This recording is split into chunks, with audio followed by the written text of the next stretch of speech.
What's up, War Report family? It is Tuesday, March 14th, and we are talking offensive line. B-Dub and myself, we were out in practice to see what Auburn had going on. Let's drop it on them.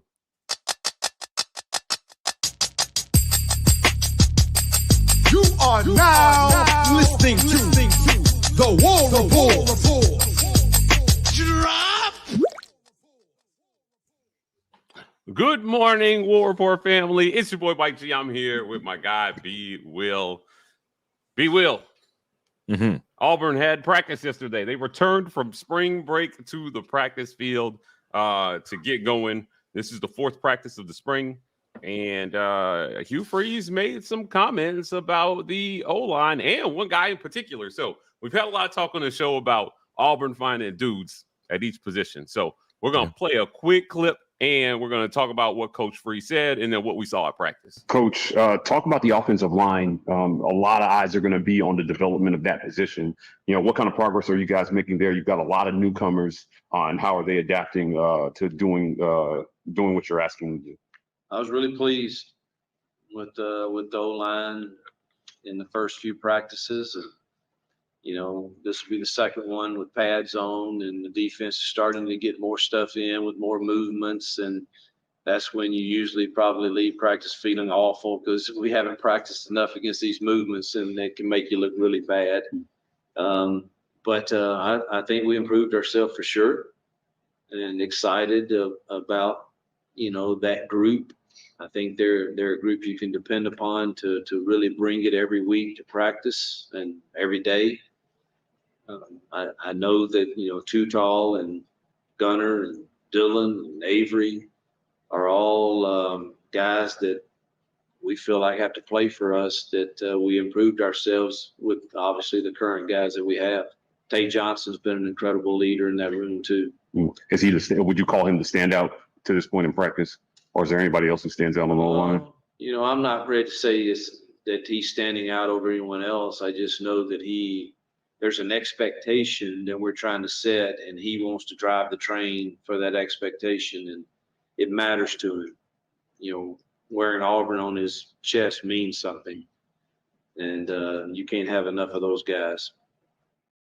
Wearing Auburn on his chest means something. You cannot have enough Tate Johnsons, says Coach Hugh Freeze.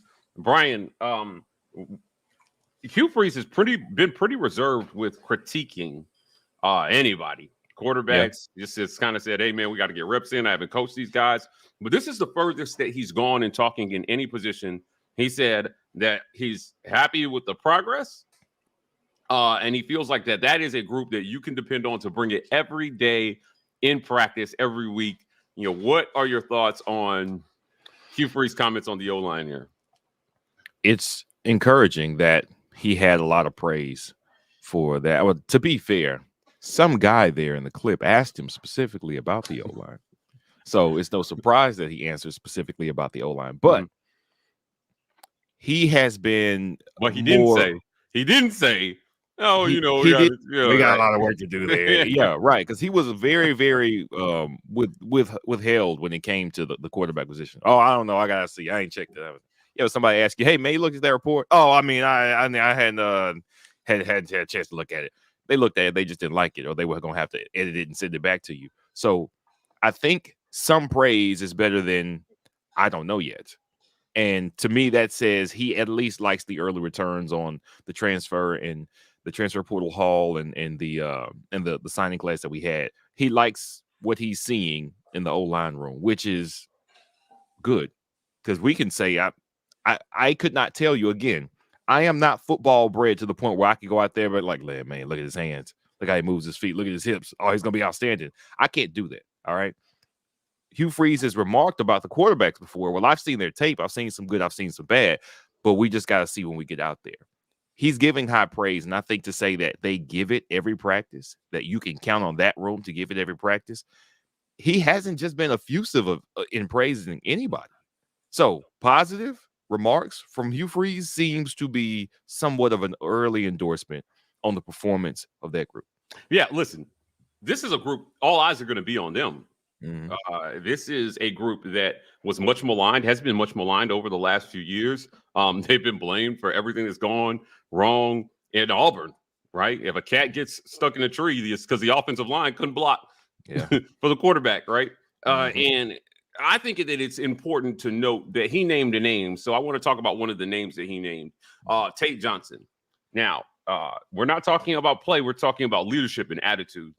And, you know, it occurs to me that if he named him, this is not a guy that's showing up on one of his infamous lists. But he talked about him being a leader and being somebody who embraces what they're trying to do and reinforcing that with other guys every single day. Yeah. Tate Johnson. You know, what do you think about him naming a guy and essentially calling him out, maybe not as the most physical guy or the best guy, but the best leader in the room? I think it bodes well for Tate Johnson to be a guy with a great attitude because he was somebody who was considered last year to be undersized to be playing center. Mhm. Okay. If you come in undersized to play center, you're the starting center. You may be in a position now with how many bodies they brought in to lose not only playing the starting center position, but to lose your position altogether because they brought in guys with better measurables. So Tate Johnson absolutely had to be a positive influence in that room. He had to be a good personality. He had to be somebody who was willing to roll with those punches, to start getting familiar with the guys who were going to be playing around him. He's got to compete on that line. Camaraderie in that room, I think, matters a lot. And I think what you're seeing is Tate Johnson's attitude being praised, his work ethic being praised. His work ethic was praised last year with Harsin for them to even give him a chance at the starting job. So what I think we have is a true Auburn guy, like Hugh Freeze said, who wants to be here, who wants to contribute. And I don't expect him to jump in the portal if he's not on the starting five. I think he's here for the long haul, and he's had a positive effect on that room, and Hugh Freeze has recognized it. Yeah. Now, I want to note something about Coach Hugh Freeze here in this presser. He was in a good mood. You and I are there. He was in a good mood. He came back. He even gifted us an extra 30 minutes of watch time in practice. Yeah. He said, hey, you know what? My gift to you guys today, keep the party going. 30 more minutes of practice. Now we didn't get to film any of that. He was adamant. If you film something, you're out. But you can watch 30 more minutes of practice. During that time, we got to see a lot of position groups work. The offensive line was on the close side of the field to where we entered. And I was noticing them just doing drill work, going up against linemen, trying to get leverage, working on explosion. They look physically ready. I mean, those guys look big. The other thing I noted about the line is it seems as if Hugh Freeze wants to make them a little bigger than we've had in the past as well, too. You know, what do you think about moving toward maybe a beefier O-line than Auburn has had previously? Well, I think so. We know that during the early, not only early, but late in Gus's tenure, he wanted slimmer O-linemen so they could execute more of what he wanted to do with his run game, which was specifically misdirection plays and things where you have to move quickly and change direction more quickly. You mean so they could run around and get bullied? Yeah, got it. Yeah, essentially, yeah. So it didn't bode well for us after a certain point in time. Now, I'm not going to lie. Some of that was Saban pulling the rug from up under him by getting that rule changed, really about the 5 yards downfield, which it was kind of a people broke the rule, but nobody really said anything. But after Saban campaigned after 2014, we put up all those points on them. Then they started enforcing it. So Gus had to adjust. So he never was able to get the O-line to play at the level that he wanted to, I'm sure. So Harsin comes in, and I think the thing with Harsin is he doesn't replace these bodies with bigger or stronger bodies. He didn't make it a priority to recruit offensive linemen. And to a certain extent, I wonder if the guys who were here even had the capacity to get bigger and play bigger. Like, you could get bigger, but do you get significantly slower? Right. What we needed was a better caliber of offensive line athlete, guys who are freakishly big, but still have incredible foot speed, guys who are freakishly big, but who are quick enough to pivot and handle defensive ends who are going to be moving very, very fast.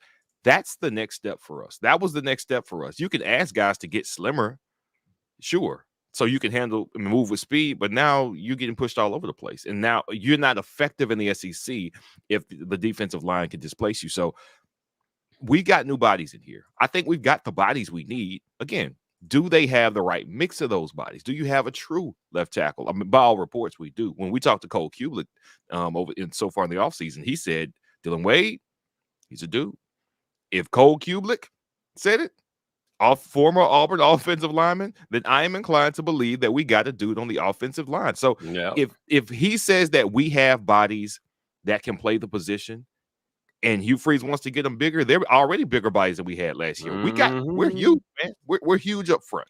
And I'm trying not to get too excited because there's too much time left, man. We got like 6 months before the season starts. I'm trying not to get too excited, but I'm trying to get excited. I'm not gonna lie. Yeah, I think that I have not asked him. I barely asked him about strength and conditioning so far this year. I'm giving them time to get their weight up before I ask again. Mm-hmm. How do we like the progress that they're making in the weight room? But offensive line is one of those groups where, I think weightlifting is important at every position B, but offensive line, those guys have to be the biggest and the strongest on the field. They have to, do multiple things. They got to keep their head up, move guys out of the way, make room for other people. It's a really difficult position to play when most of the time guys are bull rushing you. And, offensive line is hard, man. It's a hard position to play. So it's going to be interesting to see what Hugh Freeze does with this position, I think.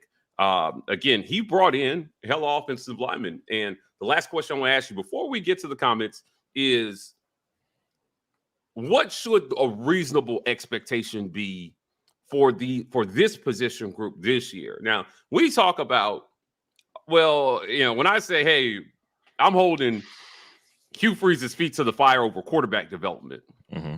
And I expect the quarterback to improve from where they were last year, no matter who the quarterback is. Mm-hmm. I don't care if it's TJ or Robbie or Holden, whatever the numbers were for the self-proclaimed QB developer, I expect improvement at that position. But it's going to be hard to get improvement at that position if you do not have improvement on the offensive line. So what should reasonable improvement on the offensive line look like headed into next year? Well, obviously, you're going to expect that when there's an obvious pass play, the quarterback isn't instantly under duress, because that's what we saw last year. We had a lot of very obvious pass plays. We had early down runs that went nowhere. The running backs had no room. We had either the worst or the second to worst yards before contact for our running backs in the league up until Hars was fired. After that, all those stats got flipped. So we know the offensive line played poorly because our running backs couldn't find room. Our quarterbacks couldn't get time. There were plenty of times where, yes, TJ Finley turned the ball over, but I'm reminded of, I think it was not Penn State, was Missouri or Ole Miss? Ole Miss. Robbie had gotten pulled just to cool him down a little bit. He had turned the ball over, and he wasn't playing well. And TJ came in there for one drive. And I don't know if it was the first or second play. Drop back, sack, fumble. Just like that. It was the obvious, less quick quarterback, and instantly pressure was in his face, got to him. What we need to see is that a quarterback is going to have time to operate. Now, a lot of that is still on the coach, though. So I know you said, well, I want to see the quarterbacks get better. And to be fair, it's not going to be difficult to get quarterbacks playing better than they played last season, because those numbers are not good from us last season. However, some of that is still on. You saw what Cadillac was able to do. You saw what that staff was able to do with Cadillac. Created a running threat so serious in that you have to account for as a defense that the room was made for the quarterback to have time. Wide receivers, Robbie Ashford was back there. Of course, we saw the beautiful pass to the corner end zone in the Iron Bowl. He wasn't under duress when he made that throw. Why? Because the run game was clicking. Yeah. It can be accounted for in other ways other than the O-line just being dominant, but the O-line being dominant does a lot of work to make it happen as well. Yeah, listen, he said a lot of things during this press conference. The one thing I didn't hear him talk about was the rogue shop. He didn't talk about the rogue shop at all. Man, that was a good one. That was a good one. You had me going. I thought you were finna say something else he said. Use code REPORT. I think you Freeze is not endorsing the rogue shop, but we're endorsing it. Use code REPORT to get 15% off that rogue shop order. Stress, sleep, pain, anxiety, guys, they have everything you need at the Rogue Shop to help you with what ails you in life. We love the Rogue Shop for supporting the War Report. You can support us by supporting our sponsors and visiting therogueshop.com and using code REPORT for that next order. You can also support us by just becoming a patron. We hit 10,000 subscribers on YouTube, a mark rarely reached by anybody in this universe of YouTube stuff. But but the War Report has done it. And you know what? We're on a race to convert every one of those subscribers to patron members. So become a patron, help us grow our content and reach the next level. If you like these morning drops, if you like the lives, if you like us live on site reporting, becoming a patron helps us continue to do that work. We will be live at the NCAA tournament this week in Birmingham. Myself, Ike Jones, reporting live from the BJCC, talking about what Auburn is going to do in the tournament. Now, you can also give the gift of the War Report by just hitting that gifted membership button. YouTube chooses these at random. If you're somebody who gets down with the War Report, but you just have not made that decision quite yet to become a patron, you're most likely to be on the receiving end of one of these patron memberships. YouTube chooses them at random again. So hit like, hit subscribe, comment, and you might be the recipient of a gifted membership from one of our other members. We love our community, giving back to our community. B, let's get to some comments here. You guys, want to thank everybody for joining us on a Tuesday morning. The Walker Show. What do y'all think about Tank saying he thinks TJ should be the starting quarterback? Here's what I'll say. I'm gonna go first on this one. Okay. I think that there's some salt there. I think there's some salt there, and I don't think that. I'm not sure how much Tank means that, more so than he was taking a shot at Robbie. Now, they had some pretty open arguments on the sideline, so this is not gossip. This isn't innuendo. Like, we saw them arguing on the sidelines this season, presumably about who scored a touchdown in the red zone. Robbie was a run threat in the red zone. I just don't like. I'm surprised that he gave an opinion on this publicly. I'm really surprised that he gave an opinion on this publicly. What are your thoughts on this, real quick? I will say I agree with that. It is surprising that he would. I mean, you're off to the NFL at this point. It's right. Hey, man, they're gonna get it together down there. Whoever the best man is gonna win a position, and Auburn's about to turn it around. The end.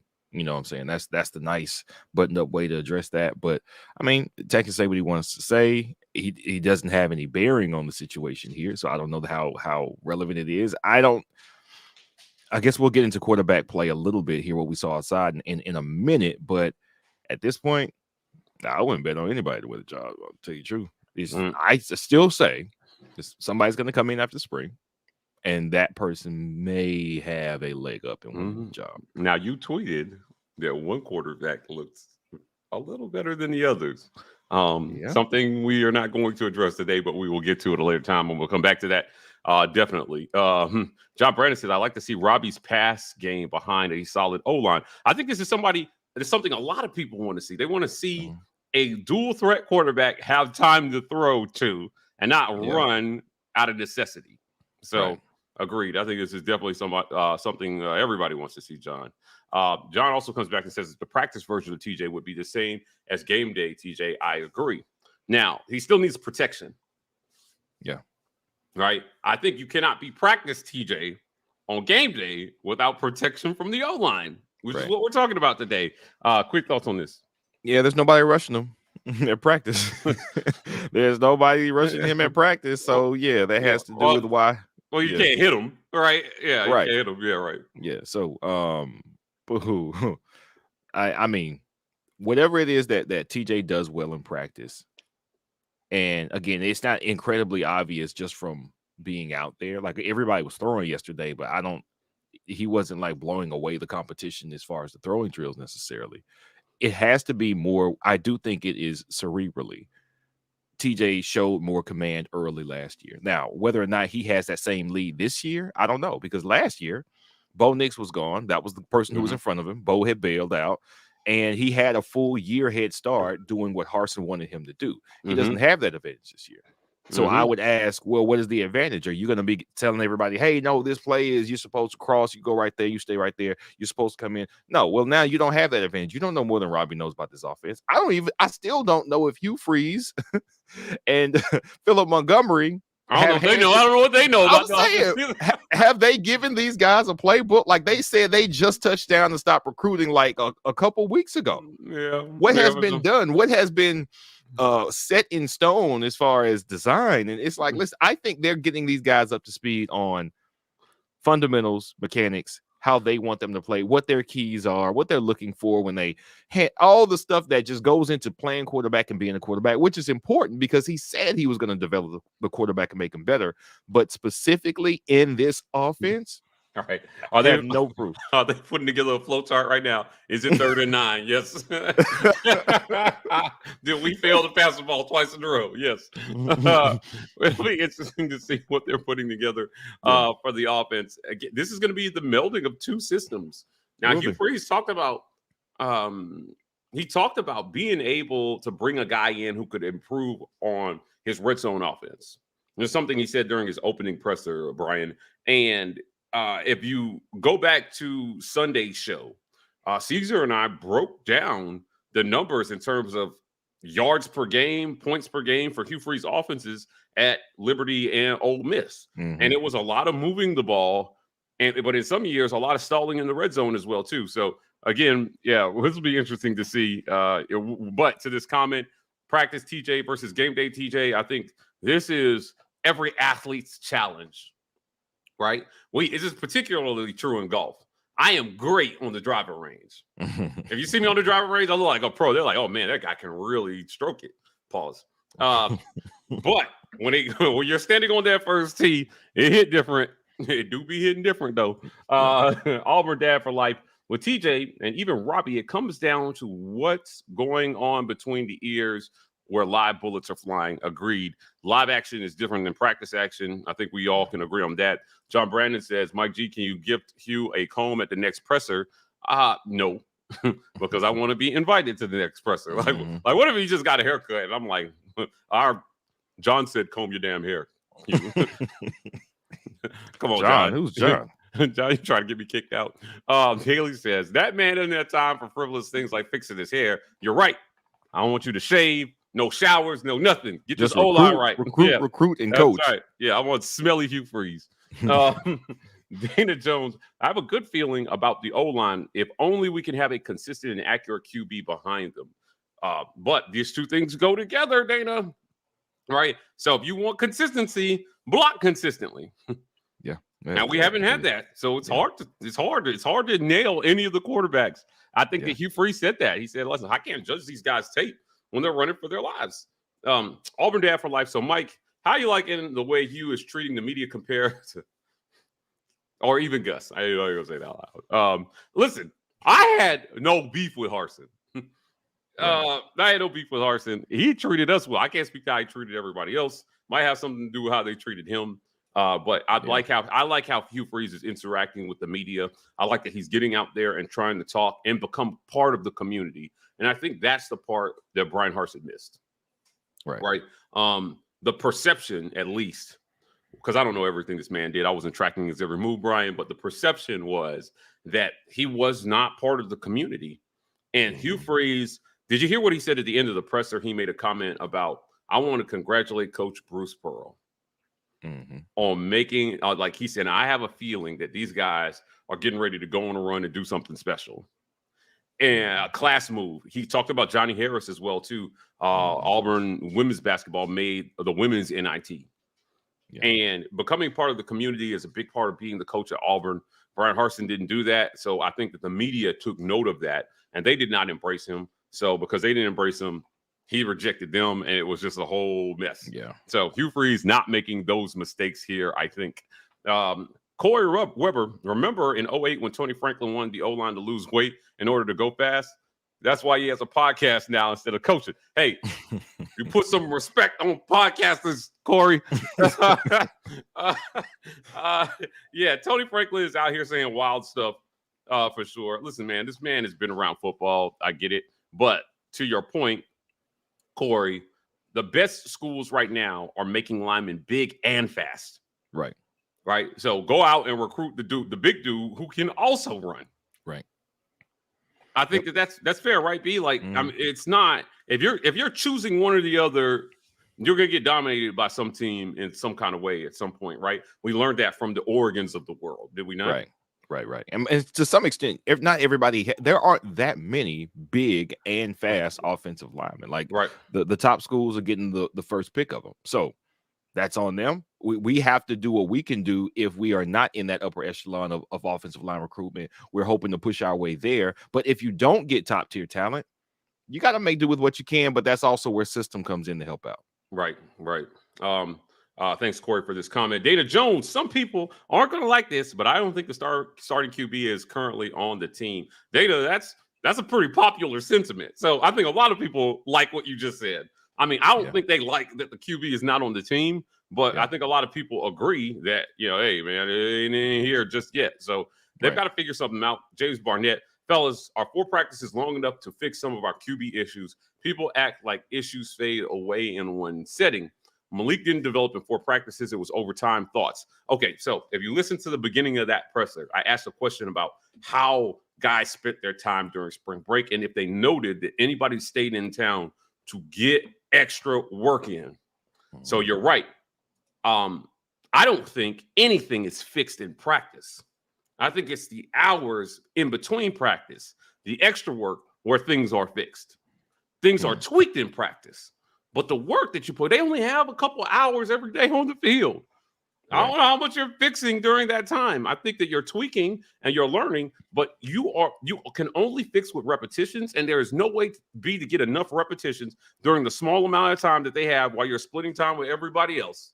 Yeah, I agree. And that's why I think the biggest fix is actually playing time and practice during the season, because you practice more often during the season. And you get to go out and actually execute. You get real game notes, not from how you looked in practice, but how did you look when bodies were flying at you? That's the real you. That's how you fix it. I think that development comes during the season.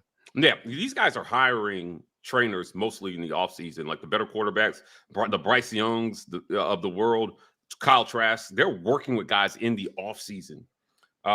And those bodies that you're talking about, these trainers find creative ways to simulate bodies flying at you and pressure. And you've seen them do the pad work. And I've seen facilities with moving hit pads on tracks, and they're like dodging them, and a guy's with a joystick, like trying to mess the quarterback up. It's insane what QBs have now to train and simulate bodies flying at them. So if you're not putting in that work, the next guy is.